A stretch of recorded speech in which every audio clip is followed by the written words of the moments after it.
Hey, this is Tom Calvin. Thanks for tuning in to Tomorrow's Legends. In 2016, a new TV show hit the digital airwaves and needed a podcast dedicated to chronicling its adventures. An elite team has been assembled for this task. Unfortunately, the world's listeners have not heard of this Wonder Twin duo. And although they may not be known now, in the future they will be referred to as Tomorrow's Legends. Mick? What are you doing here? Where's Flash? You mean that red pajama wearing wimp? He couldn't handle the heat. I'm in charge now. Oh boy, this episode got you. This isn't Waverider 2046, you know. I don't care. I like having my own ship. I can go where I want, when I want, and the beer is endless. Now I just need a girl like you to ride beside me. I ain't no one's girl, but I do like your idea of running around the timeline, messing things up. So let's go. And now, here are your hosts, the Scarlet Speedster himself, the Flash, and the Maid of Mischief, Harley Quinn. Hello, Legendaires. Welcome back to Tomorrow's Legends. We're doing our Season 1 rewatch, and today we are covering episodes 5 and 6, called Failsafe and Star City 2046.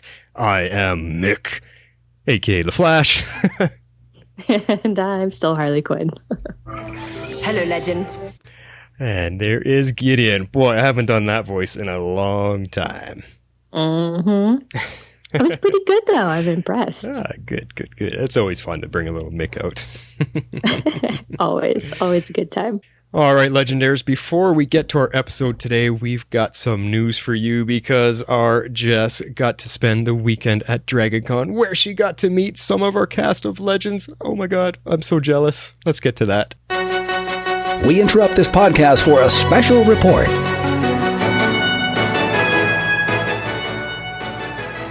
All right, you lucky little Harley Quinn, you got to meet Jess McCallan, Tala Ash, Nick Zano, and Matt Ryan. I always want to call him John Constantine. Jeez, I'm sorry, Matt Ryan.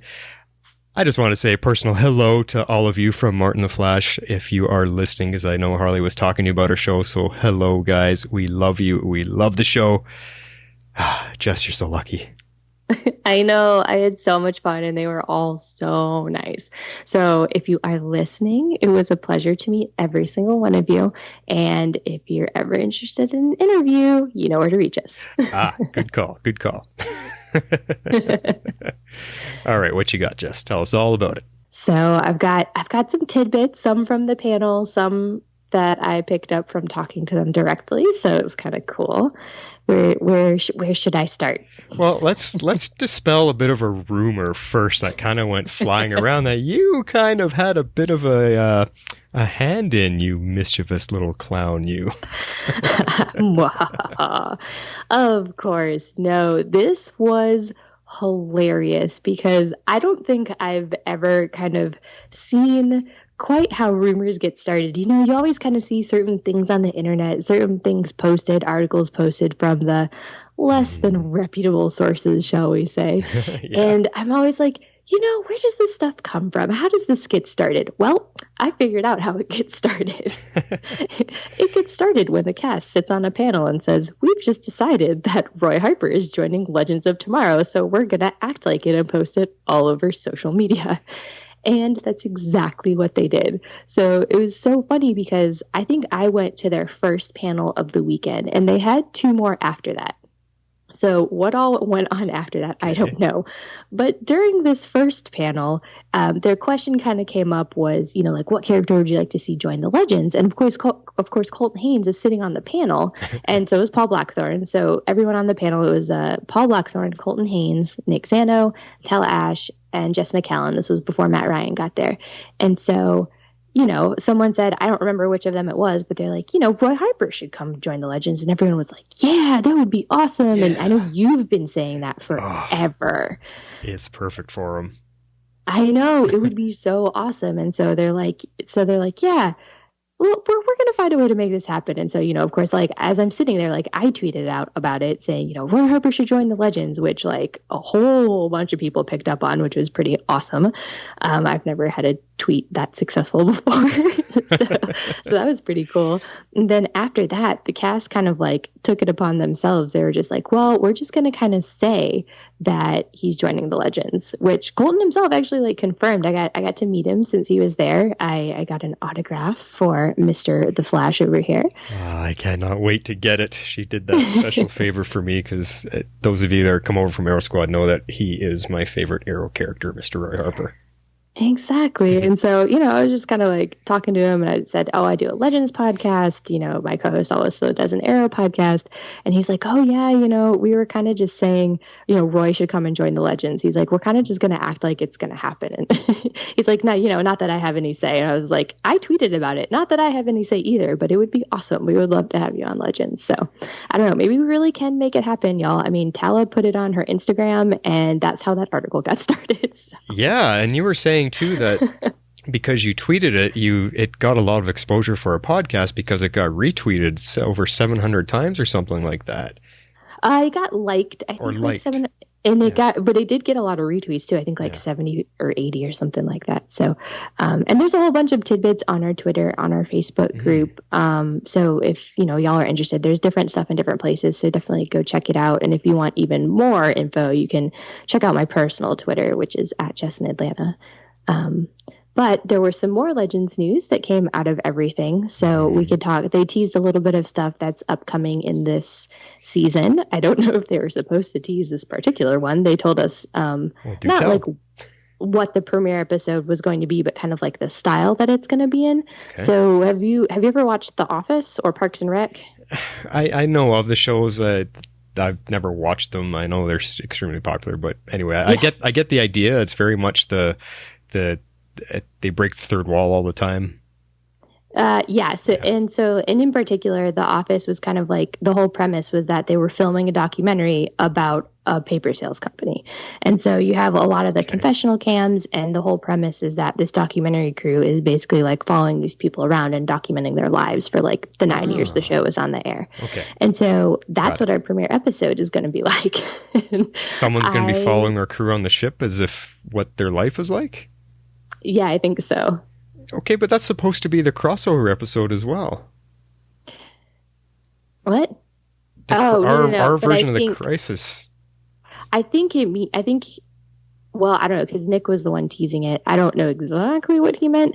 I think this is like the quote premiere episode, but not the one that's in Crisis. So I'm kind of considering Crisis to be like its own thing. Ah, I see. So you know what I mean? Even though Crisis is going to be our first episode back, it's not our Legends premiere on its own. I get you. So it'll be the first Legends show. Okay. That's my assumption. I don't know how in the world they would do that within Crisis. I'd highly doubt that they would do that. It would be too zany. Like it wouldn't work with what I'm assuming the feel of Crisis is going to be. That makes a lot of sense. That was a little bit misleading.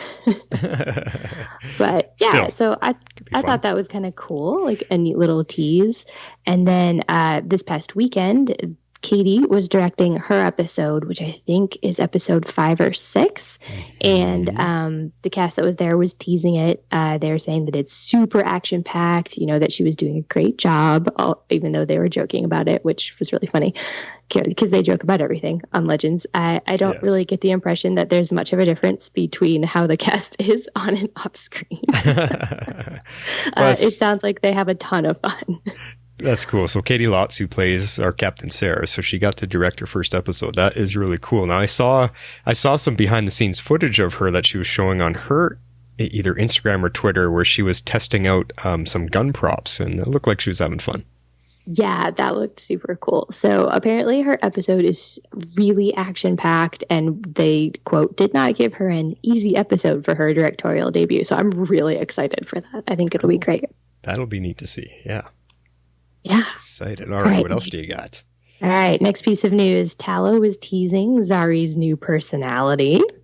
So what do we know about her return? You were saying we had a little bit of news early by the end of last season, and I don't remember anything because I was worried we weren't going to get her back. I totally forgot. Yeah. So there was an interview with Phil Klemmer, one of the showrunners, or the showrunner, I guess, and he had said, don't worry, this isn't the end of Zari, it's just a different retelling of her story. So the Zari that we knew through the last few seasons is not the same Zari we're going to be introduced to in this next season, because now her family's alive. She grew up with like a happy family. No one was being persecuted. Obviously, her brother's still alive. And because her brother's alive, he's the one that has the totem, which is why he is now the legend. So she's just off the Waverider, but she had a very different lifestyle. Okay. And kind of like the tease that she gave was like, picture her growing up with a happy family, almost as like a childhood, like a child star. Like she was basically like a celebrity. And she's like, you're gonna hate it. She's like, but hopefully you'll love it in the end. That's interesting, because sounds like Zari will be very different and probably pretty self-centered. It would be my assumption. Well, she has a little bit of that anyway with, the way we first met her. Like, she did grow into caring for the character, her teammates and stuff. But what I find interesting and what I like about the sound of that is that it's not going to be what they did with Amaya, where they just have the actress coming back playing a completely different role, which I cannot stand. They're bringing Zari back as Zari. It's just she has a different past now, so she grew up differently, which I like. It's still going to be Zari. It's still going to be the actress that we love playing her. This is good news. I'm excited to see what they do with it.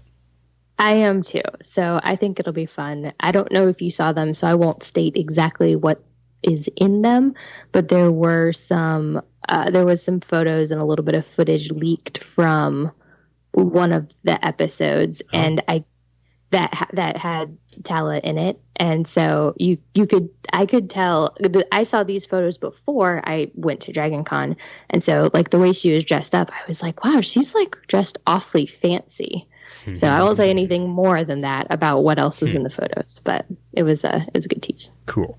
Fun stuff. I'm glad we're getting her back. I did not want to lose that actress or the character. She's one of my favorites. No. And that was the thing that I think that's why they put out that piece so soon after the finale. I mean, like we covered it during our finale, so it came out within like at least a week, if not days, of like the finale airing, because everyone was freaking out and they were afraid Zari was gone. And so I think they wanted to reassure everyone that Tala was still on the show and that her character wasn't going away, because everybody has fallen in love with her character and her, and she's super awesome. I also got to meet her, by the way. So yeah, that's good. That's cool. Good news there for sure.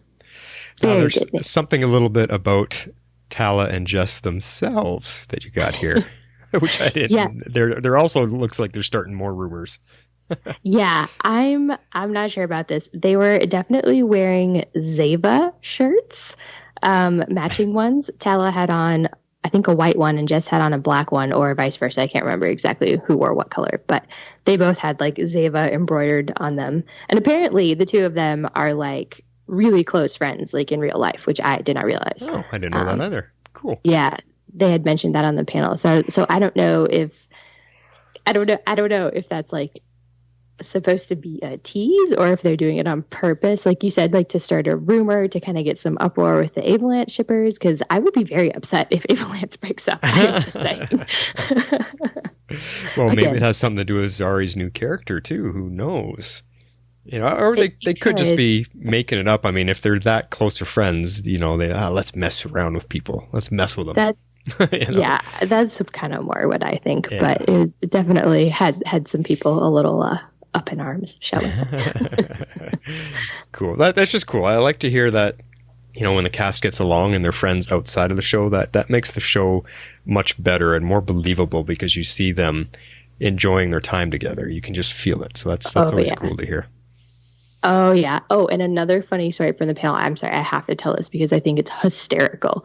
They have a shame bell. A shame bell?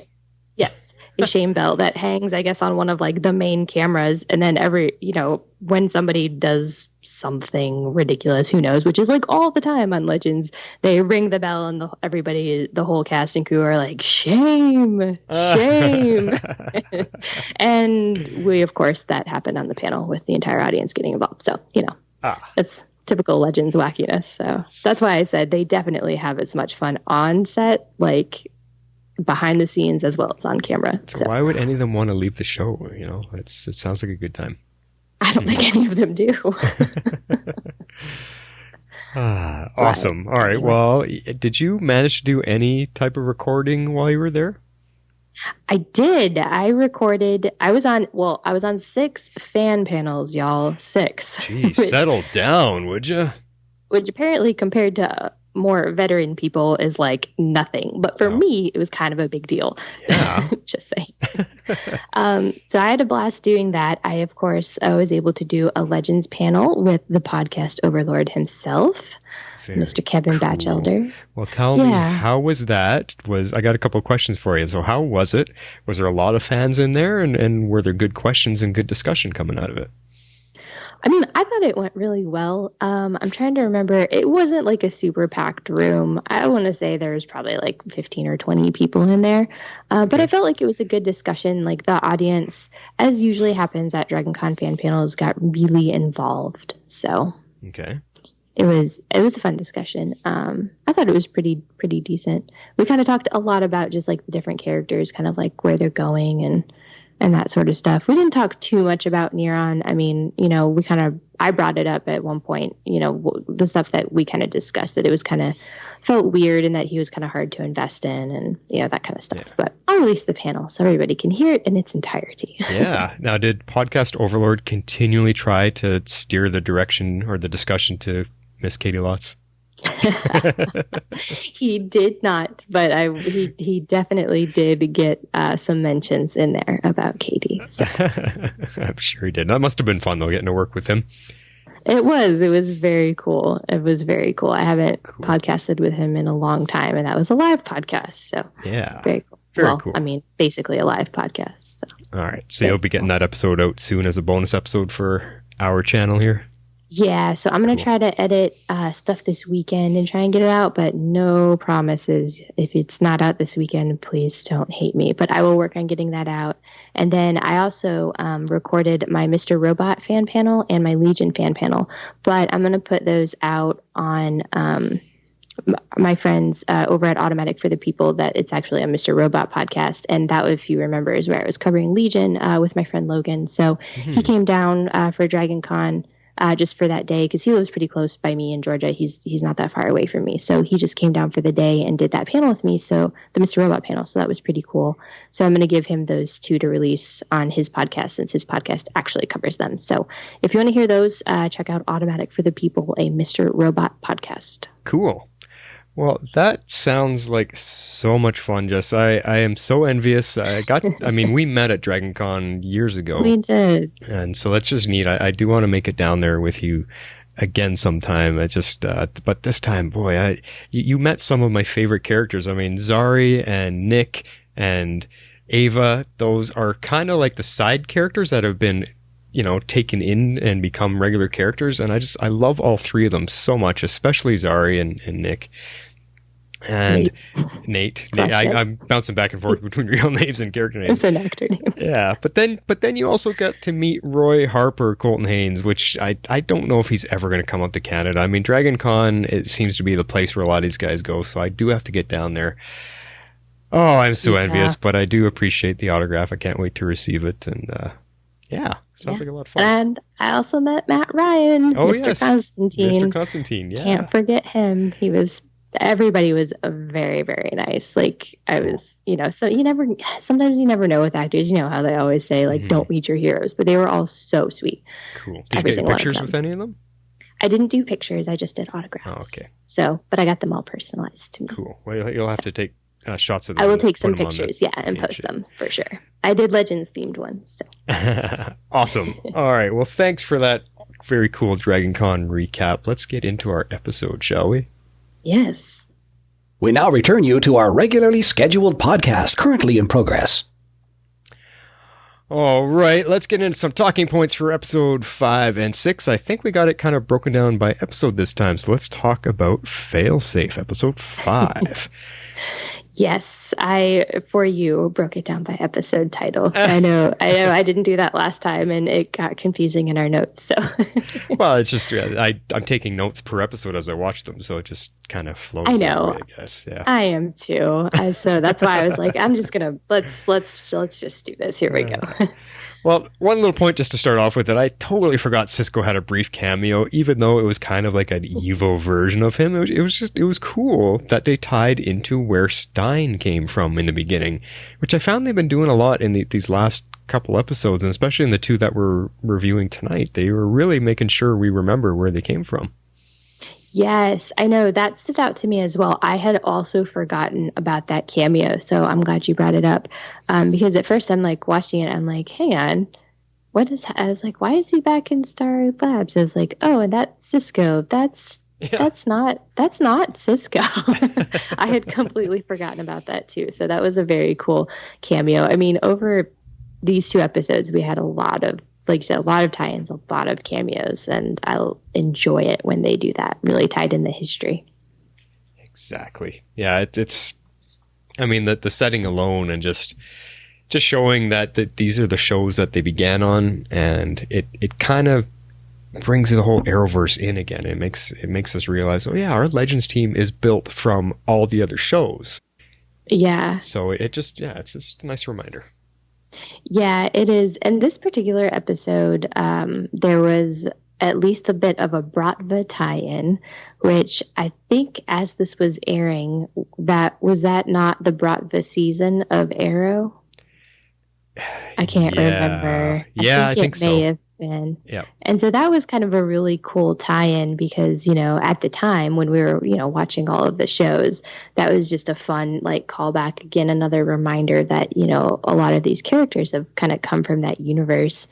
And again, the fights and the choreography stood out to me in this episode, especially the one in the showers with like Rip.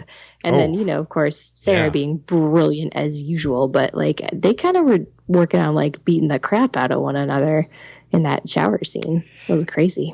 Yeah, I mean, just imagine being in a place like that, like a non-friendly place to be. I mean, it's a good thing for Sarah being able to kick butt, but yeah, can you imagine that you're in the middle of Russia and you're in the heart of the Russian mob, the Bratva?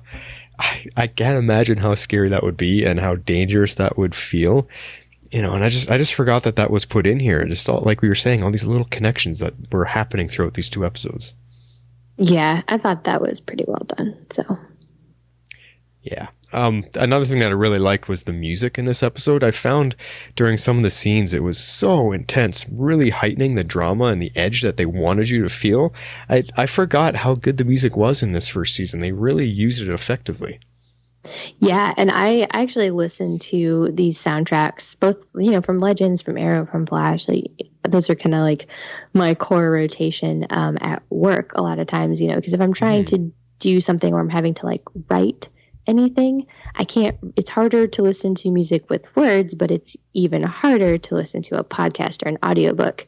So I find that listening to like these soundtracks, and these soundtracks are all so good that it's kind of helpful for me to concentrate. And so the Legends one has popped up recently in my rotation. So it's kind of, so I'm kind of like listening to it at work and then coming home and watching the episodes again. So it's kind of cool. Gets you all in the mood. I know, for sure. All right. Well, I have another Rip point. It's season 1. It's gonna be Rip heavy, and y'all know I actually liked Rip. Oh, for the record, I am not alone. There are others, Tala and Jess, that also miss having Arthur Darvill on the cast. Yeah, they're like, we miss Rip. We'd like to see him come back. Anyways, that was a random aside.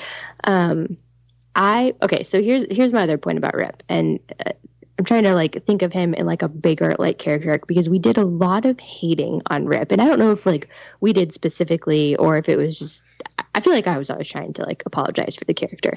But what I liked is he always saw the bigger picture, right? He always seemed to have like a good reason for, I guess, quote unquote, like benching people, or how they put it. It felt less like we kind of have now, where it's like the A team and the B team, or like the home team and the away team, like who's quarterbacking this week, who's going on the away mission, it's just kind of, that's kind of how it started to feel. And so I like that Rip appears to have a reason, and that it's kind of written into the story, and that it makes sense for the bigger objective. He's got like that bigger mission, that overall mission in mind. And I do think they've still written Sarah to do that. So whoever's our captain, they've tried to make sure they do a good job of keeping that big picture in mind. But with season 1, those types of things felt more seamlessly integrated into the story. Whereas I feel like we've sacrificed those a little bit to get to where we are today, which is more of like the fun that we have, which we still love about the show, but it's just a very distinctly different feel, like we've been discussing. Yeah, I mean, I agree with Sarah. She is able to do that eventually once she grows into the role of being captain. True. And I think she's actually even better at it than Rip ever was. But you are right with Rip. I mean, he seemed to keep a cool head about the mission at hand more than the team could, because the team is a bunch of misfits still. Except for Snart. Snart, I think he always was, quote unquote, cool-headed. But you did notice it here for sure. Rip was in a little more control of the situation, and he was kind of pulling on the reins a little bit with them. I mean, speaking of Snart, I agree with you. He is such a cool customer. I really, really miss him. And I kind of wish Wentworth Miller would come back. I mean, I get it. He did kind of say he was kind of done with the role, but it would be so awesome if he could come back. And I really felt like this episode for his character was definitely kind of the beginning of his hero's journey, I think. I had forgotten, not that he had like talked Sarah out of killing Stein, like I distinctly remember that plot line, but I guess I just didn't realize that this all happened so quickly. I guess I kind of always forget like how fast the storylines move, because we do have a more abbreviated season compared to the other shows. Yeah, I mean, it would be great if they could bring him back, even just for a cameo, because kind of they brought him back twice, didn't they? Just for little bits, and to me it kind of failed in how they treated the story a little bit. And I mean, you could make this what we were watching in this episode. You could make this kind of the spark of his turning point, like you were talking about. It wasn't quite him turning yet, but there was a spark of it because he wanted to save Stein, or he was trying to help Sarah in this moment. So I think it really begins next episode for sure, but it keeps showing how smart that he actually is, because he seems to read a situation really well. Absolutely, he does. I mean, he kind of says it at one point, I'm the brains. He says this to Mecca, I'm the brains, you're the muscle or something like that. Yeah. And I mean, he's not wrong. You can tell he, of all of the characters in the season, maybe aside from Rip, is the only person that's kind of keeping in mind this like bigger picture and seeing, kind of like I was saying, like seeing everything that's happening and remembering there's a bigger mission at stake, Yeah. Yeah, and I mean, Snart he always gets the good lines, and he had a couple really good lines in this episode as well, like the one, I despise the heat, or this isn't my first prison break, like he's got some good lines. Yes, the prison break references are always my favorite. I just laugh so hard when they reference it every time. It never gets old. Yeah, Patty Spivot loves it too a lot, so. Oh, it's so good. But, I mean, while we're on turning points, I guess, I mean, we can talk about, Mick a little bit. This kind of seemed like a turning point for him, too, that little spark that we will get in later seasons of him turning, to the hero side and starting to begrudgingly, at least in this episode, look out for his team. Ray, you get the idea that even though he's saying like, well, you took a beating for me and we're even, that there's more to it. Like you understand that really like kind of resonated with him, even though I don't think we see it for a while. But yeah, I mean, for the moment, totally. I think, I don't know, with Mick, it's kind of like the honor of being a bro. Like if you put yourself on the line for someone, then they kind of owe you the same thing. Like he has that kind of honor system within himself, that kind of code. And like you said, this could be the spark of him, the way I look at it, is starting to care for his teammates, essentially. Although next episode, when we get to it, I mean, he doesn't show it at all. But this was the ignition of that spark, I think. Yeah, no, I agree for sure. I saw that as well. Mm-hmm. And then while we're talking about Ray, it's just so funny in the prison scene. He really shows that he has no street smarts or worldly smarts at all. I mean, he's so naive to what's going on around him. He just thinks he can be, hey, everybody, I'm your friend, kind of wherever he is. And he's got to understand the situation. And that this is where there's a lot of growth for him, is watching how naive he was in the beginning. Oh my gosh, like naive, but I had forgotten how quickly they introduced more of the happy-go-lucky Boy Scout personality. So I guess I keep saying, like, I wanted season 1 Ray back, but I'm kind of wrong, because they kind of turned him around to be, I mean, he ends up becoming more of like the heart of the show a little bit later on. Yeah. But you really, really get that happy-go-lucky, optimistic, always looking on the brighter side, everybody's my friend feel. I did not remember it came this early. So I guess for him, I mean, I don't know. I don't know. I've kind of felt like in all of season 1, he wasn't quite so like happy-go-lucky and like optimistic. And maybe it's because they play up the campiness of it a little bit more in later seasons. But I was surprised to remember that they kind of turned that on so early. Yeah, but I think they counter it with him still being kind of the tech genius a little bit. I think that still lasts a bit in this first season. That's the part that they let go in continuing seasons. So we'll see how it continues in our next few episode reviews. Another point I wanted to bring in here. Did you notice that Gideon started showing her snark in this episode? She had a couple really like snappy lines. She did, and I really missed Gideon this last season. Yeah, I mean, she's speaking a lot in these first few episodes. It's crazy that they've downplayed her as well.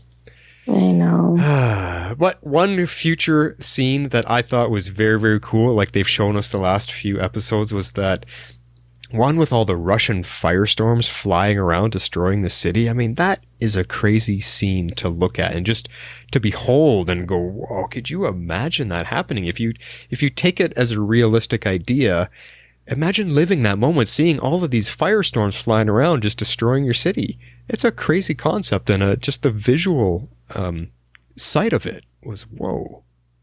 Yeah, that was pretty crazy. And I mean, at least of having a way to find like some sort of like a lasting effect from that, I thought that was pretty effective. I mean, and they'll kind of do this a lot throughout the season, is always go back to like, there's some, something perilous has happened in 2016, firestorms burn down Central City, or, whatever it is. There's always something in the next episode, which we'll get to momentarily. We see a dystopian version of Star City. So, there's always something to like kind of ground our heroes and keep them focused on the mission, because they hadn't yet bought into the fact that they're a team. Yeah, no, exactly. Now tell me something. Tell me if you felt this still along with me. I felt Savage was still quite the worthy villain here. It was still working. He had that menace to him, and we're 5 episodes in now, and he's still feeling pretty evil to me and pretty menacing. That's the word that suited him this episode. I agree. I was still feeling it in this episode. Yeah, even though he was the back villain, I mean, we'll talk about Valentina in a second. Even though she was the main villain this episode, he was still there, and he was kind of pulling the strings, and just his confrontation with Stein, that's where I felt as like, ooh, he's still got it. He's still a worthy villain right now. Yeah, and I think that's where they did the best with him, is when he was able to pull the strings. Mm-hmm. I think, if I recall correctly, and we'll find out, I think he starts to go off the rails in the next 2 episodes we're going to watch. Okay, yeah, we'll have to see that. Yeah, so we'll see. Now, there was a scene here that I actually found really hokey this time around, and that was when getting that message to Stein by cutting into Jax's arm, and then it shows up on Stein's arm. Something about that just did not feel right. It didn't feel like Firestorm. Yeah, it didn't feel like Firestorm. It didn't feel creatively written, because that's been used before in so many other movies, especially horror type thriller movies. And I think for this show and this scene here, it was just a little bit too much. Because I can buy the mental connection where they feel what each other's is thinking, or they can feel the other person's feelings or what they're going through. But the physical manifestation of them feeling each other, nope. To me, it's too much for this Firestorm connection, and it's too low budget horror movie feeling, and it really threw me off. If I had a big nitpick, which I should play the nitpick sound effect, that would be it. It just did not fit our show doing that. Yeah, I'm actually going to have to agree with you. It felt ripped right out of Looper. It didn't feel like it felt like it connected with the Firestorm powers after we've been able to live with these characters for, a few years that we got to live with them.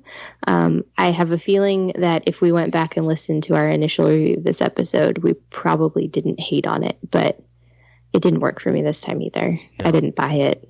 Cool. I'm glad you're with me on that. Yeah. I'm curious what other people think on that. Another thing I wanted to mention too is that torture sequence was intense. Yes. Just hearing them scream. I mean, Mick and Ray both screaming in brutal pain.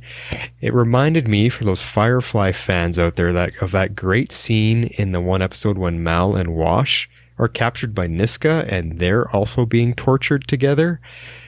That reminded me of that a lot, which I'm okay with being reminded of a Firefly episode, because that's one of the best sci-fi shows out there.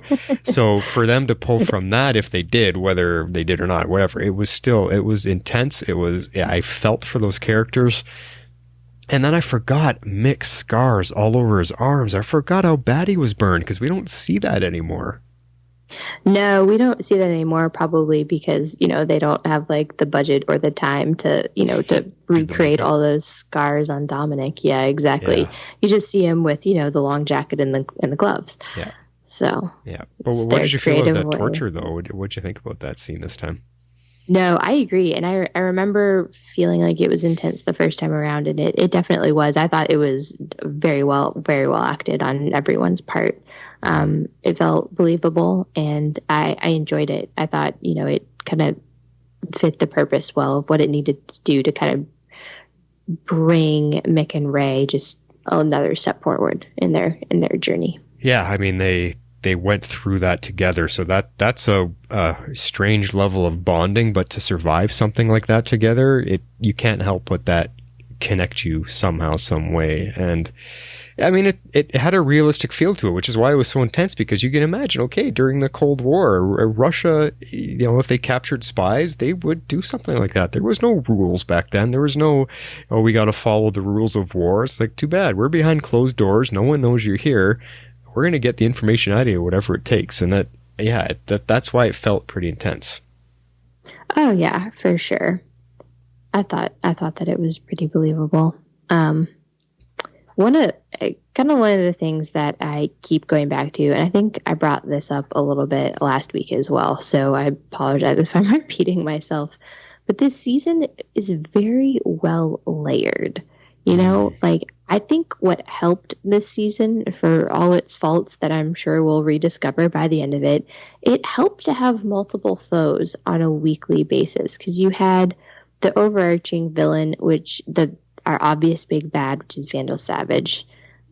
We had kind of like the side big bad of Kronos, and then we get that payoff in the end once we realize who he is. And then, of course, you still have those villains of the week that were truly villains of the week, whereas in later seasons, it's more like mission of the week. And so I think just having all of that to kind of play with messing with your team just gives you a good variety of writing and just a good variety of storylines to kind of play with, whereas later seasons does feel a little bit more procedural, a little bit more mission of the week. It's still good, and they have excellent writing points in different ways. They're trying to accomplish different things, but I think it was really well layered, I think, this first season. I mean, they give themselves multiple plot points to play with, and like you're saying, they're all connected to the main plot point still, which allowed them to explore all these various story points, all these various branches. And what I noticed here especially is that our show used to give they used to give us such great cliffhanger endings. I mean, especially this episode, just when you think it's over, it's all peaceful, the team is celebrating. Boom! Kronos attacks and knocks them out of the time stream, and then the credits roll, and we're all left on a, what just happened? Because you thought the episode was over. Usually episodes like that wrap up with a nice moment, mission accomplished, we all survived. Yep. Nice, happy ending. I mean, and that kind of thing just had us screaming all the time, what is going on? And they're missing that type of can't wait desire for the next episode. In this last season especially, there was never a cliffhanger, oh my god, I need to watch that episode now, I can't wait 7 days for it. Yeah, they were pretty compartmentalized, aside from trying to weave in the stuff with Neron towards the end, which is a little bit more serialized, but... Yeah, it's just something that stood out this episode. That's what I'm finding is every one that we're reviewing, there's something really big that stands out to me that we don't get now. And this was what this one was the cliffhanger endings. Because this is like 5 episodes in a row. They've left us hanging, waiting for next week. Yeah, that's true. And I think if a memory serves, that continues throughout this season, for the most part. For the most part, until the next episode. I have a point about that, but... Oh, you do? Okay. Yeah. But then, I mean, this was a great episode that continued from the last one with the Russian firestorm idea, because I was saying last week how much I think that is a cool idea straight out of the comic books. And then having a great villain in Valentina this time around, and her desire for equal firestorm powers. I mean, again, that's really good comic book stuff in this entire episode. It was really ripped out of the pages, and it felt great because she was a fantastic villain. It's too bad they had to blow her up at the end, because she could have been a recurring character, coming back again saying, oh, well, I didn't build Firestorm, but guess what? I'm working on my own time ship now. Yeah, like you can imagine what they could have kept doing with her. It would have been cool. Yeah, and that actress is fantastic. I love her. She's been on Mr. Robot and Legion, and she's amazing. Okay. She's got such a unique, foreign, exotic look to her. She's really cool looking.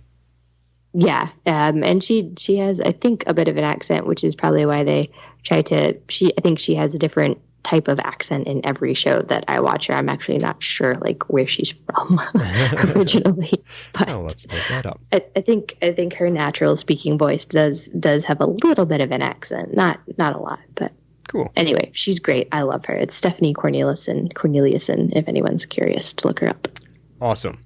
All right. Well, I think that wraps it up for that first episode. Are you ready to move on to Star City 2046? Let's do it. All right, let's move into that one. What do you want to kick it off with? Oh, man. Do you remember how much this episode, threw us all for a loop? I mean, we had our original Smoke Tech reference, and then, of course, the whole bit with Connor Hawke and who he really turns out to be in this particular episode. But... I remember how everyone freaked out when they saw that smoke building. That's what I remember, because it ramped up speculation like crazy, because it was during Arrow when they were, she was taking over the company from Ray Palmer and all of that kind of stuff. So we were all speculating what's going to happen. And boom, Smoke Tech in the future, and everyone went nuts. Yeah. Yeah. We don't get that paid off for several seasons. We didn't get that paid off for several seasons of Arrow. No, exactly. Which is funny. Oh, man. All right. So, I don't know. Apparently it was just me. But I felt less annoyed by the romance being introduced this time around.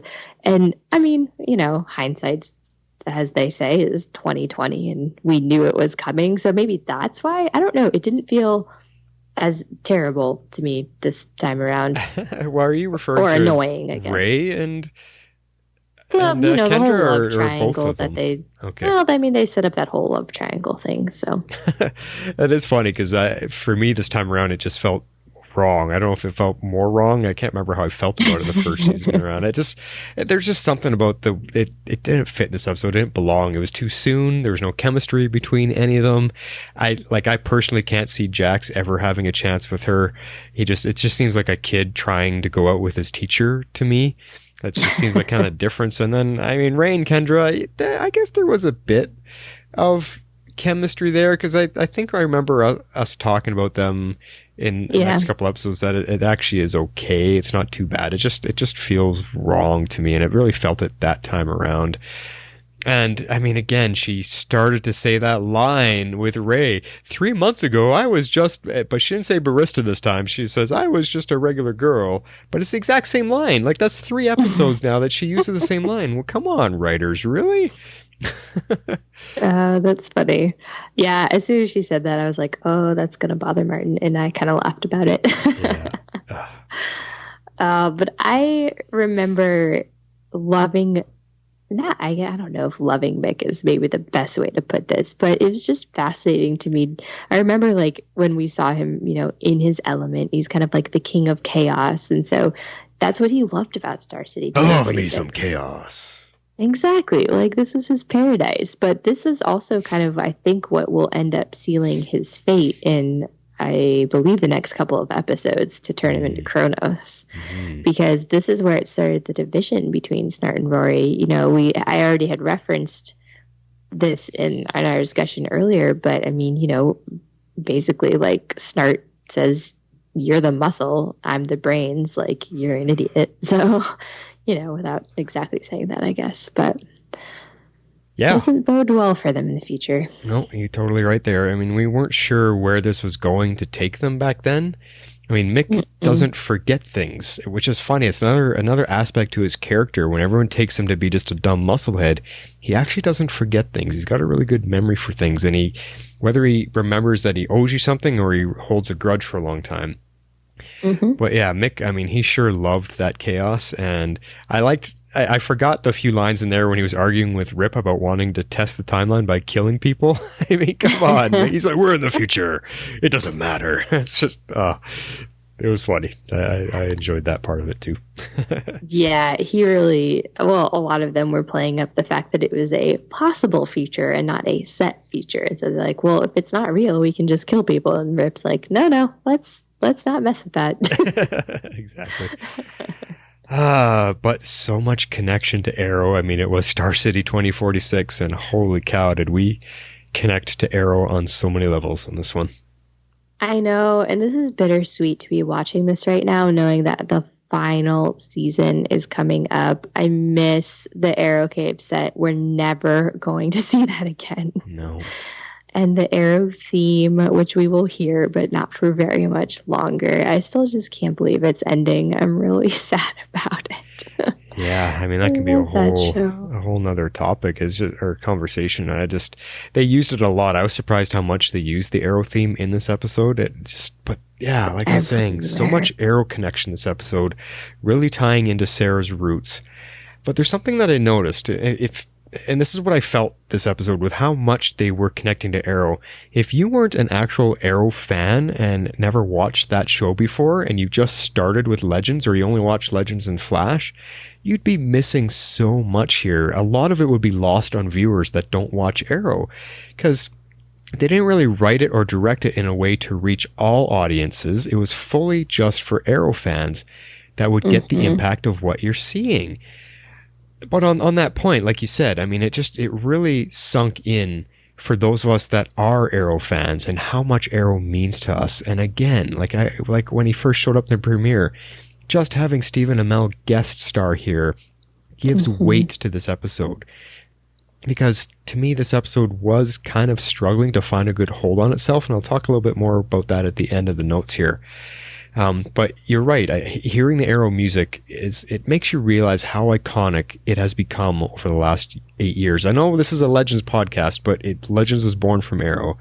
And just having this Arrow-centric episode with Stephen Amell and it all being about Star City and is Green Arrow, is Oliver Queen alive?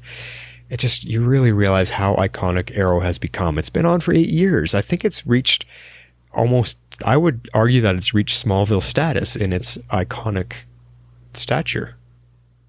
Yeah, I mean, it has for me, for sure. I mean, between Arrow, I mean, I would arguably say I would put Arrow, Flash, and Legends all in that same boat, because to me they're just so intertwined, because it took like both of those shows coming together to give birth to Legends, if you will, like, you know what I mean? Yep. So, and I definitely felt like a lot of the nods are purposefully done, like we said, to tie in to both Arrow and kind of like pay that homage there. And just, make sure that we remember where they came from, and just to show that they remember the history, they were paying attention, that kind of thing. And also, I mean, if they had new people that came into it with Legends, maybe they would get them curious enough to want to go catch up on Arrow, Yeah, I guess that would be the hope, yeah. Yeah, for sure. Because I do know there's fans out there that only watch specific shows. They don't watch all of them. So, yeah. Yeah, I think that early on they were banking on the fact that most of us came over from Arrow. Exactly. Yeah. But yeah, no, I'm gonna miss Arrow. I'm looking forward to this last final season to get the podcast about it, but I'm not looking forward to the ending. I'm not ready for it. You don't want a favorite show to go off the air ever. So it's but let's talk about something funny. Because this cracked me up. I don't remember him saying this. I don't remember if we ever talked about it. But looking at how the whole first season went and seasons coming after, how we complained about all the romance and stuff, I found it so funny the way Ray actually says in this episode to Stein, I think it was, "We joined this mission to save history, not to hook up." Yeah. Oh my God, jeez. Like, talk about a little self-damning prophecy right there.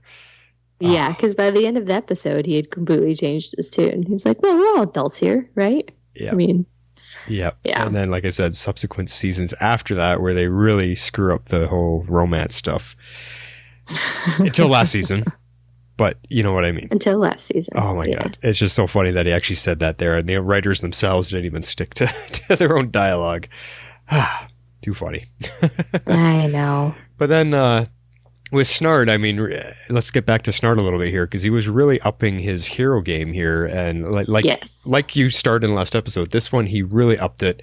And you really felt the beginning, because Mick was not having any of it. And I mean, I forgot about the disagreement on everything and how much they were not getting along this episode.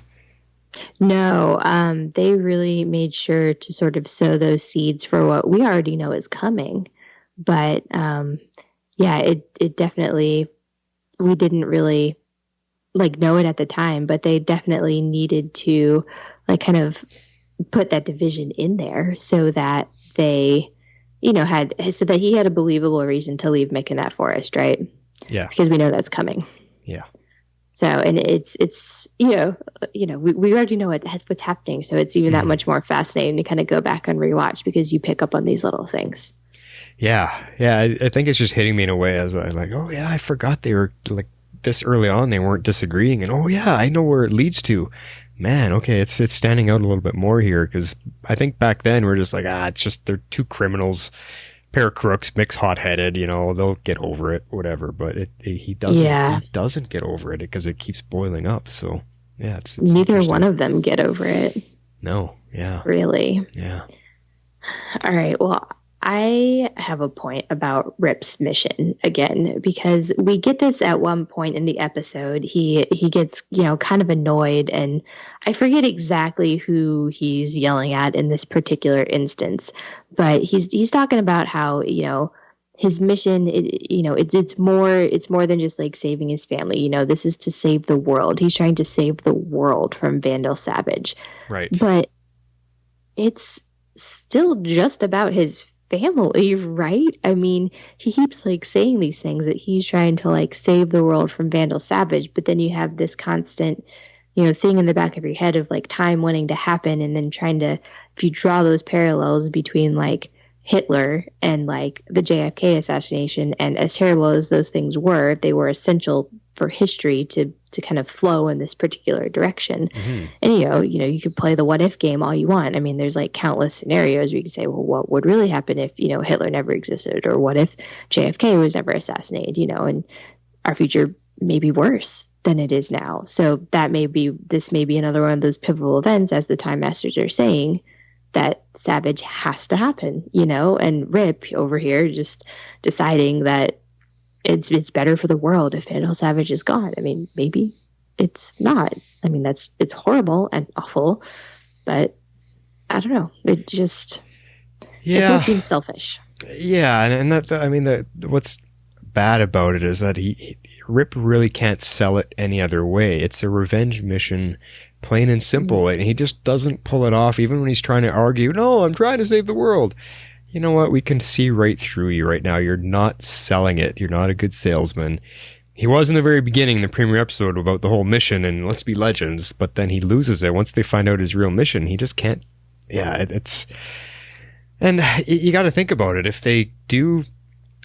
He's attempted to kill Savage at multiple points in history, so imagine... Okay, you kill him at the very beginning, way back in Egypt, and that changes the entire course of the world. What if you kill him halfway through? What if he helps Hitler out and that whole thing happens and then you kill him? Well, then where does the world go? Or if you kill him earlier than that, because there's a lot of things like we were talking about in previous episodes that he helped so many of these evil people accomplish their plans that without him, that stuff wouldn't have happened. So at what point would you consider okay to get rid of him? Where from that point on, the world's going to be different. It's and this is the time travel stuff that I miss talking about. The what ifs. Exactly. The what ifs. So I don't know. I guess we'll see where it continues going. There's a quote. I mean, since we're kind of on Savage, there's a quote from Stein. And this kind of goes hand in hand with what we're saying of, what's the point of stopping Savage if we only become as immoral as he is in the process? And I love that quote because, one, I miss the Stein character, and I felt like he brought a lot of wisdom and weight to to the show, especially in the first season. And I miss that about the character. But then it also kind of drives that point home of what all the stuff that they're doing, they're not really any better than Savage in trying to stop him. They're becoming just as bad for the timeline as they perceive him to be, kind of thing. So I don't know. Yeah, no, you're right there. I'm with you with the foresight and the wisdom that he has for the team because of his years of experience, just seeing the world from different vantage points that he's been in. Yeah, he's great perspective for the team, kind of like in a mentor type of way. But it's only at certain points when he has it, because what I've noticed about him as well is that he's also been making a lot of really dumb mistakes as a hero. Like you were saying, he, as a wise advice-giving mentor-type personality, he is great at that. But when he's on the front lines, when he's out with the team in the field and doing stuff, he's not so good there. That's where he's screwing up. So, yeah, I think he's too arrogant. Yeah, he's too arrogant, and he's not. He doesn't have the sight like a Snart does. He doesn't see the whole situation, and he trips over his tongue. He speaks a little too fast. He's always ahead of himself because he thinks he's smarter than everyone. So he's gotten caught a few times, and again in this episode, that's what I mean. So in the field, he makes dumb mistakes, but back on the ship, being the mentor, that's where he excels, and I miss that. I like you were saying. Yeah, I definitely miss that. Now, I have to say it this way. Wait a second here, because let's talk about something going back to Connor Hawke. Because in this episode, he's actually John Diggle Jr. He's addressed as John Diggle Jr. And he himself says that because he let his dad die, he doesn't deserve to keep the name, so he calls himself Connor Hawke instead. So, he really is John Diggle Jr. In the current future of Arrow, there is a Connor there, but as Connor Hawke. But does that mean he really is John Jr. there as well? Because they never addressed that. We never did see John Jr. yet. He was mentioned, but Connor himself says, oh, he's off somewhere. He's part of some bad group doing something else, whatever. So what could be the tie-in here? Because there's a possibility he could also be John Diggle Jr. in our current version of Arrow.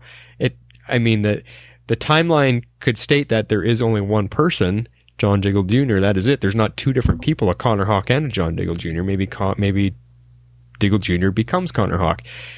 What I'm saying here is there a tie-in here, or is it nothing? Because you've already mentioned it. Rip does say later in this future, or later on, that this future isn't real yet. It's only a potential future. Or does that even matter? No matter what, Connor Hawk is Diggle Jr., no matter what time period, like I was trying to get at. It's an interesting point that I want to talk about a little bit. It is an interesting point, and I see where you're going with it, but I'm not going to lie. I took the Arrow writers at face value when they said JJ was like the leader of the Deathstroke gang or whatever he is. I know we didn't see him, but I kind of believe, especially because we know Connor, we know that Connor is Wildcat. We know that's his son, right? Bronze Tiger, you mean? Bronze Tiger, yes. Sorry, I confuse those characters sometimes. We know that's his son, right? Yeah. Or is it still speculation? Yeah, no, I mean, you're right. Actually, it? that's a good point. I forgot all about that. Yeah, that is his son. They've shown that on Arrow for sure. Yeah, and we know that, JJ is JJ. Like, we've clearly seen the baby version of him. Now, we don't see him in the future, you're right. But I'm just kind of taking them at face value and just, even though we didn't see him, that it really is. You know what? That it really is JJ. The fact that you brought up Bronze Tiger, that completely erases everything I just said. Yeah, I completely forgot about that point. So my whole argument is null and void. But just talking about it as, probably all our listeners are going, oh my God, Flash, you're so stupid. Why would you think that? Because I'm forgetting one very key point. But let's talk about it in just this episode alone, that it's a possibility if I mean, just the connections, it's a fun thing to talk about, that, in another timeline, maybe he also is. Yeah, JJ, I mean, Yeah, and I think that's definitely true, and I think that's definitely what they set it up to be. It's not like it's the same actor playing Connor Hawk. It's a different actor in this episode that was in Arrow, in the future Arrow. So, I mean, but I think it's a fun idea to play with, and something that Legends excels at, especially in this season, of playing with the potential futures and the possible futures. Now, I think where it starts to get a little, I don't think hokey is quite the right word, but maybe a bit unbelievable, is that we know for whatever reason the 2166 future seems to be pretty immovable, but yet Star City 2046 is very dystopian, but also very in flux. So I don't understand how 2166 can be so cemented in time when this version of 2046 is not. And maybe it's simply because they got, You're talking about Arrow's future flash forwards that we were seeing, Yes and no, because this version of 2046 happens prior to 2166, which is where Vandal Savage kills Rip's family and where Rip is, living and all of that. And so that point in time seems to never change, even though we got knocked into this like dystopian version of 2046. And so that may even just be like the operative word there. I mean, they were literally knocked out of the time stream. And so we know that there's weird things within the time stream because there's these like pocket universes where, time doesn't really affect it, like where Jonah Hex is and all of that kind of stuff. So I guess this is just another one of those like weird time anomalies we're supposed to just sort of take at face value. Yeah, I mean, you have to think about if this is only a possible future, then what kicks it off? What makes this possible 2046 a reality? What did our team or what happened in the past to lead to this point on the timeline? If it doesn't actually exist, because like you're saying, they got knocked out of it, or knocked out of the time stream and landed here. Well, so what happened along the time stream that would cause this future? Because obviously it doesn't happen. Nothing from this possibility goes forward and becomes reality. So, and they never went back in time to alter something, to fix something, to stop this version of Star City happening. So what caused it? That's something that was left open-ended. So, yeah. And I think they did it intentionally. So definitely because of when this was done. I mean, it was a whole lot of fan service, and it was. And at the time, we still had baby Sarah over on Arrow. We still had a lot. I'm trying to remember some of like the more. I think JJ and then it was the main difference because at that time they still had a daughter. Yeah. Right? Yeah.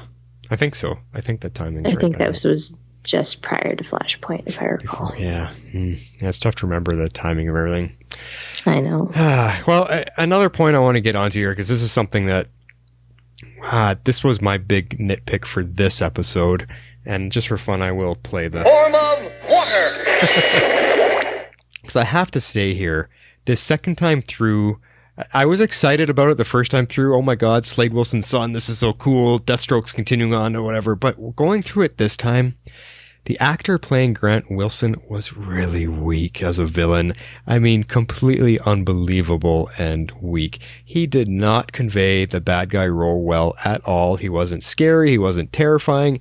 I didn't feel any impact from him at all to make me even feel worried about him. There was nothing about him. I just thought, oh my God, this guy's awful. How does anybody follow him? Like, how does he have any control of any kind? He just didn't convey any type of terror at all. Nothing like his dad. What did you feel? Yeah. No, I mean, I felt like he was trying to like play menacing, but that it just wasn't coming across that way. And I don't know if that was an acting issue or even a casting issue. I mean, or casting maybe. I don't know. I think they're trying to find someone that looked like they could be physically Slade's son, because he had a similar look to him, but he just didn't have the menacing touch to him at all. He to me, he more came off of like the spoiled rich brat that got picked on while growing up, and now that his dad is a big bad meanie, he can just step into the role and take over, and he's just like, I'm gonna get you back now for picking on me all those years. That's just the feeling he gave me, and I was like, oh my God, like, gag me here, buddy. You're not working. Yeah, I liked the actor that played the other brother on Arrow better. Right. He was good. That was much better casting, and he was much more of a psychopath. Yeah. Well, let's wrap up this episode. I got one final thought here that I want to say, because I think this episode, like, all in all, even with all the Arrow connections, there was something here. Something about this episode fell short. I think it could have been so much more. I mean, it had such a grand idea. The idea of going to Future Star City, connecting to Sarah's past. Very, very cool stuff. Could have been way cooler, but I think they failed in the execution of it. Something just made it feel off. Even with Oliver Queen being there and giving it some levity, I think the villain in Grant Wilson was an epic fail. Plus, it was their first one-off episode, which I was alluding to on our last one. It was their first one-off episode in a way with no cliffhanger ending. This was the first one that ended with no cliffhanger, so we didn't know what was going to happen next episode. And it was the second episode without Savage. And I'm wondering if this could be the start of the downswing of this first season, where we start going, oh man, what's happening here? I mean, we're going to have to see. But did you get what I'm trying to say here? There's just something was off about this one. Did you feel the same? Not really. No, because I loved this episode the first time around, because there was just so much to dig into with like the possible futures and time travel and all of that. And I actually thought it held up pretty well the second time around. Interesting. I enjoyed the story. Like I agree with you about like the actor that played Grant Wilson. He was not my favorite, and his scenes throughout the episode were definitely not my favorite. But everything else that kind of happened, I really enjoyed. I mean, it made sense that Sarah was really invested in everything that was wanting to happen. And I still kind of liked that dystopian alternate, what if timeline. I'm always a sucker for stuff like that. So I actually thought it was pretty well done. It was supposed to be more of a bottle episode, and it was. Well, so. I mean, the stuff for Sarah, there was so much about it that was cool. I think there's just a lot of little things like with the villain and all that kind of stuff. But another point that I'll bring up here is even the choreography of the fighting, the action scenes, even it was missing its edge. It was missing. The choreography looked like someone else stepped in the role or in the planning of it and didn't know what they were doing. The camera work was a lot different. There was a lot of pulled back angles where you could see a lot more going on, and it made each individual fight look a lot more practiced and like rehearsed, like, oh, you swing here, I'll move this way, whatever. It didn't have that hard-hitting violence like we've had the first 4 episodes with Sarah and her fights. That something changed. Something really did change. If you go back and watch some of it, maybe you'll see what I'm talking about. But it just, I don't know. I wonder if anyone else out there feels the same as I do, but it just felt a bit off. I don't know. I don't know. All right. It's quote of the week time. Yay. Shape out an eagle! Cool. Well, what do we have from our fifth episode? What did you find for a funny quote? All right, the first one I have is called Flash Storm. Okay, you got this. 12 seconds, open field. Died a million times.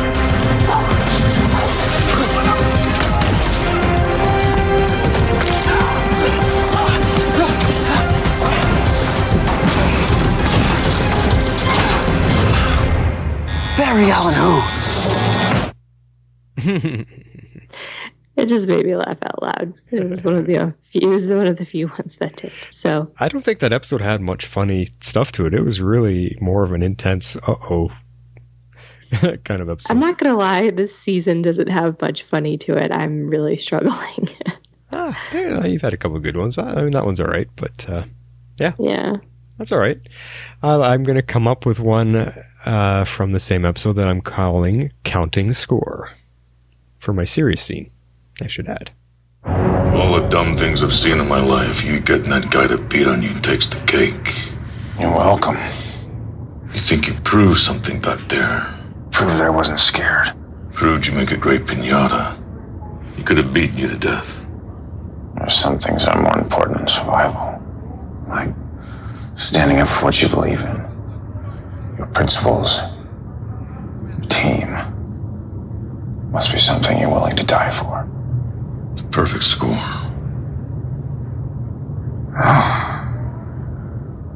Only difference between us is how we define score. See, I like that one because we've been talking about this a few times now, but it really highlights how much dialogue Mick used to have. Oh yeah. Where he's actually in conversation with people, and it's showing him to be rather intelligent, like surprisingly intelligent, compared to now, like we said, he's just part of the background humor, throwing in the one-liners every once in a while. So that stood out to me this time.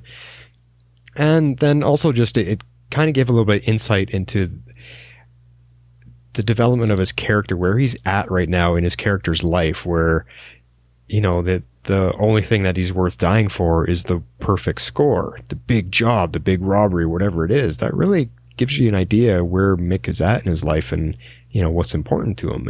And it changes. We see it change. Yeah, it definitely changes for sure. Yeah, no, that was a good quote. I like that one. Mm-hmm. Cool. All right. Well, how about for episode 6? What did you find for funny? All right. This one's called Above Average. Why are you bringing this up? Jeez, I feel like I'm back in high school. I honestly wouldn't know. I skipped 10th grade. And 11th. Arrogant as always. Yeah. Star City 24/6 was pretty serious, so. Still. But that's Stein for you. Yep.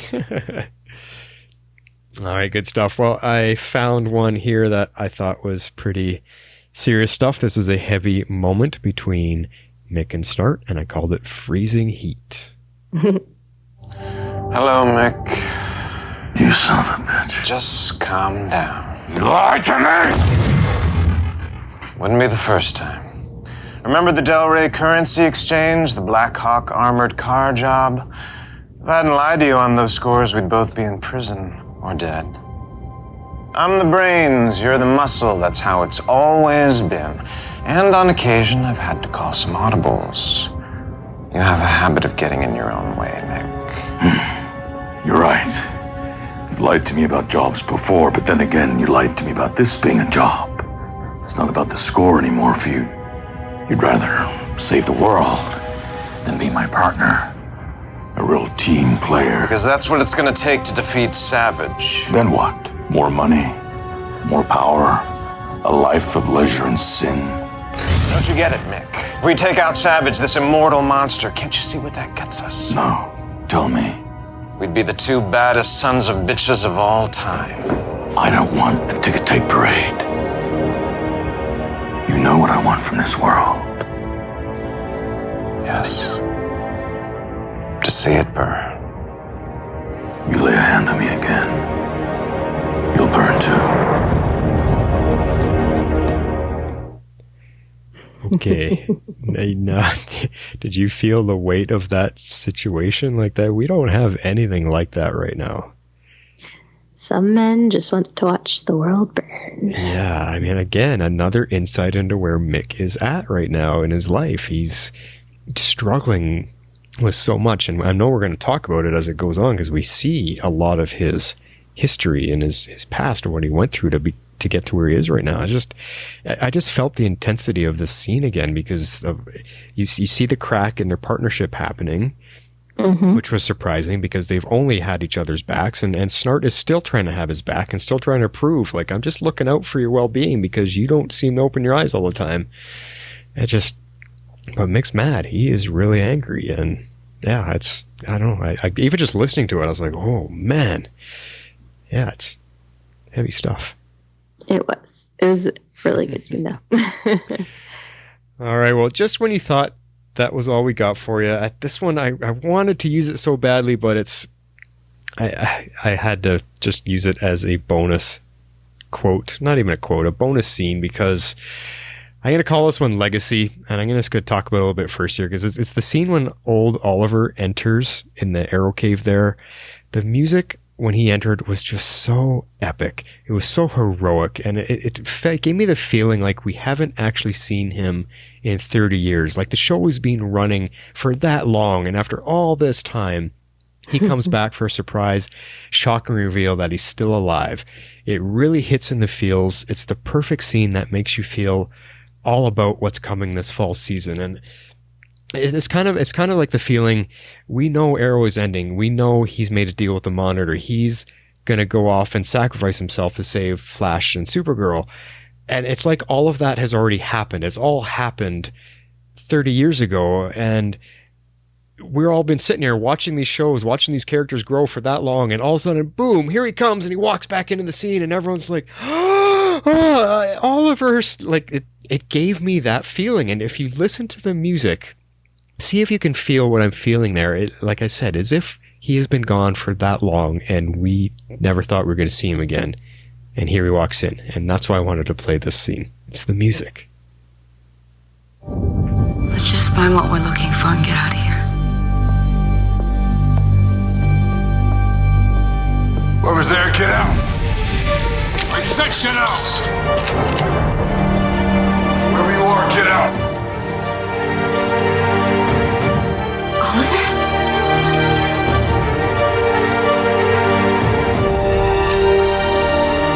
Hello, Sarah. Long time no see. Oh my God, that gives me shivers down my back. It was good. Do you see what I mean? Like, imagine this coming after Arrow is done. We know what's coming. We know what's happening on Arrow, and then this plays later on. That's the feeling it gave me. Oh. Yeah. Although we know that this, based on how Arrow is ending, that this feature is distinctly not possible. Yeah. Well, because Oliver Queen is quote unquote dead in 2040. Well, I mean, Stephen Amell himself has said, I don't mind coming back to guest on the show sometime later. So he's given some weird hints to say that he might not be dead. I mean, the Monitor just takes him somewhere, so we don't know. He's hinted at it. I'm very curious. Very, very curious to see what happens. Yeah. Anyway, I loved that. I just loved that moment, so that's why I wanted to include it. All right. It is time for feedback. Planetary powers, activate! And once again, we seem to have our one dear friend, Carrie Johnson, join us on the Waverider going back in time. He must love time traveling as much as we do. You take the first one this time. Read what he says about failsafe. All right. Carrie says, as far as what we got then that we're not getting now. It was nice to see connections to the greater Arrowverse without it having to be a crossover. True. It was nice to see Cisco, even as a hallucination, to remind us where our legends fit in and where they came from. We also got a villain with clear motivations we understand in Valentina. She was a smart, cunning, beautiful, and capable villain, and we haven't really gotten that recently. You're not wrong. Mollis, Neron, and the villains planned for this season all seem to have fantastical motivations. Valentina was motivated by ego, sure, but she was also motivated by the love of science, power, and her country, all very real things in Cold War-era Russia.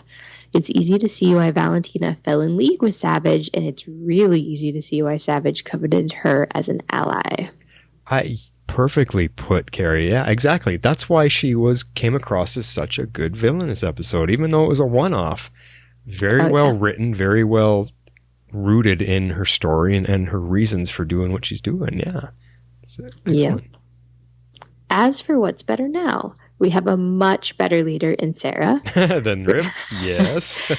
Rib's judgment and decisions as a leader are so flawed that if Snart didn't change Sarah's mind, Stein would have been dead in season 1, episode 5. That's a good point. Yeah. You all thought I was mad when he died in the crossover. Although, to be fair, if I hadn't had so long to be connected to him, I, may not have been as upset. Yeah. It would have been a big shock, yeah. But he continues, since many of us still haven't recovered from Stein's death, he's talking to me. Rip's order to kill Stein so early on is further proof of how inept he was as a leader. Currently, we do have members of the Waverider acting more as a family, not just a team, because they've spent so much time with each other. In these first few episodes, they've done so many missions that they really haven't had the time to get to know each other. That's a good point. Yeah, that's a good point. And even then, they're still not functioning as a team. Hardly at all. Yeah. Anyways, it was nice to see them get to have a drink to celebrate at the end and let their hair down a bit, even if it was rudely interrupted by Mick Kronos. That's just a name I made up, being a combination of Mick and Kronos. Very clever. And to add, here's some timey-wimey stuff for you to add to what he was saying. With them acting more as a family because they've spent so much time with each other. Now imagine this. They've been time traveling the timeline back and forth, past and future, for essentially 4 years. If they finish their mission and it's all said and done and they get dropped back off at 2015 on the top of the building where Rip first picked them up, no time, in reality, no time will have passed at all. Oliver will be there, Flash will be there, they'll all be like treating them as if the moment they left, and yet they will have 4 years of getting to know each other and being the best of friends and family, as you state. Imagine how that would change things if they showed up in the current time with the amount, it's crazy. Doesn't that bog your mind a bit? Oh yeah, it's so much so that it's never going to be able to happen. And I think they've started to hint or at least allude to that. At least with this past season, they legit walked in and out of 2019 every week. So I think they've kind of done their part to kind of move away from, we're just going to return you to the night that you left, because they're so far down the line, they can't do that anymore. Right. Yeah. But it would completely derail and change everything of the shows if they were actually able to do that. So there's no way they're going to be able to do that. Yeah, it's like they keep checking in all the time too. Even all the little tiny cameos that happen every once in a while, they're just checking in, and it's like the rest of the team is all caught up with what's happening to them. Oh well, you guys left 4 years ago for us, so it's. It's a very different treatment of time travel these days. All right, so he goes on to talk about Star City 2046. Let's see what he says here. What do we get that's better than now? Again, we get better ties to the Arrowverse. It was really cool to see Old Man Oliver weathered and beaten down, only to come through as a true hero, complete with a frickin' bionic arm. Oh yeah, that was cool. That was bionic cool. arm. I only have 2 regrets about this story. Number 1. It would have been nice if Connor Hawke had exhibited some really cool futuristic arrows. I think the show dropped the ball in that department. Yeah, I guess so. And maybe he doesn't have access to the money that Oliver. I don't know. good point. Number 2, with all the history between Sarah and Oliver, I think this episode should have spent more time with them rather than wasting time on the Jax, Kendra, Ray love triangle. Thank you, Carrie. Exactly what I was trying to say earlier. We did not need that in here at all, and I totally agree with you. More time with Sarah and Oliver based on their history would have made this a lot more of an emotional impact in the episode for sure. He goes on, as for what the show gets better now, well, that would be setting up and telling more authentic romances. From Sarah and Ava to Nate and Zari to Constantine and Desmond to Mick and Garima. Legends does a much better job now of setting up relationships, whereas the Jax, Kendra, Ray situation was clunky, awkward, and just out of place. And I'll add in there the Nate and Amaya relationship also did not fit. So he goes on, I must say, even though it was cool to see Connor and Ollie, at the end of the day, this episode didn't really go anywhere or do anything. Since the future was never really going to happen, it felt like the show was just spinning its wheels a bit, which is probably one of the biggest criticisms of season 1. We'll see how the rest of this goes. Interesting. So he's kind of on my side with that there. Let's say there's something a bit off about this episode. And then he finishes, P.S. This is just my 2 cents on the recent news that Colton Haynes may be joining Legends. My theory is that our Legends travel to 2038, probably looking for Oliver and then find Roy. Roy probably does something unforgivable like accidentally killing Thea in the bloodlust.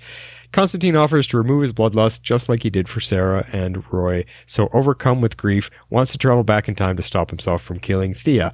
When Legends show him or convince him that he shouldn't and can't play around with a timeline, he just decides to join the Legends on their mission rather than stay in 2038. Anyway, see you guys next week. That's a fun, fantastic little outline for what could possibly happen. I will say the bloodlust angle, I saw it on Twitter as well, that it is the most probable way to get Colton Haynes on Legends. Yeah, I mean, they're going to have to write something or figure something out. But anyway, Carrie, I want to say, Carrie, that I love your perspective. You have really stuck to our bit of an outline when we said rewatch these episodes with what is different from now and then kind of perspective, and you are really nailing it and actually saying it in a lot better words than even we are in some instances here, the way you're viewing what's different from now and then, and I totally appreciate it. This is fantastic thoughts. Yeah, no, as always, it's some great feedback. I always enjoy kind of seeing his perspective on the show. Yeah. Maybe we should have him come be a guest with us one time. We haven't done that in a long time. We have not done that in a long time. Sure. Yeah, possibly. Would you be interested, Carrie, coming on the show for a little bit? Do an episode with us? Let us know. But for the rest of you out there, if you would like to be part of the show like Mr. Gary Johnson, this is how you do that.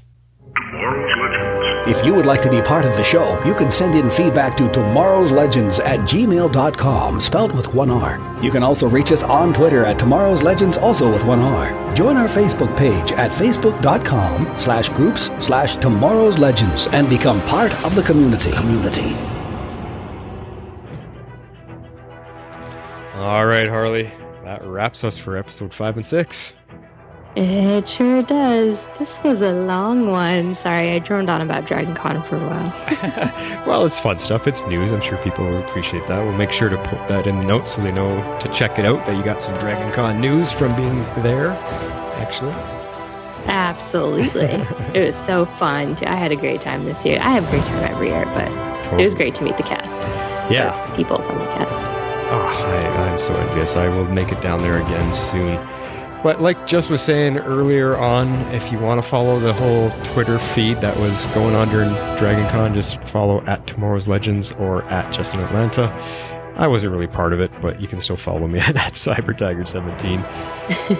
The next thing coming up is episodes 7 and 8. 7 and 8. I believe we'll be recording on Tuesday again next week. Yeah, we can record on Tuesday next week. Sorry, Dragon Con threw off my whole watching abilities, so. No worries. But all right, guys, so your homework is episodes 7 and 8 over the weekend, and we'll catch you then. For now, this is The Flash, signing off. And this is Harley Quinn. I'm out.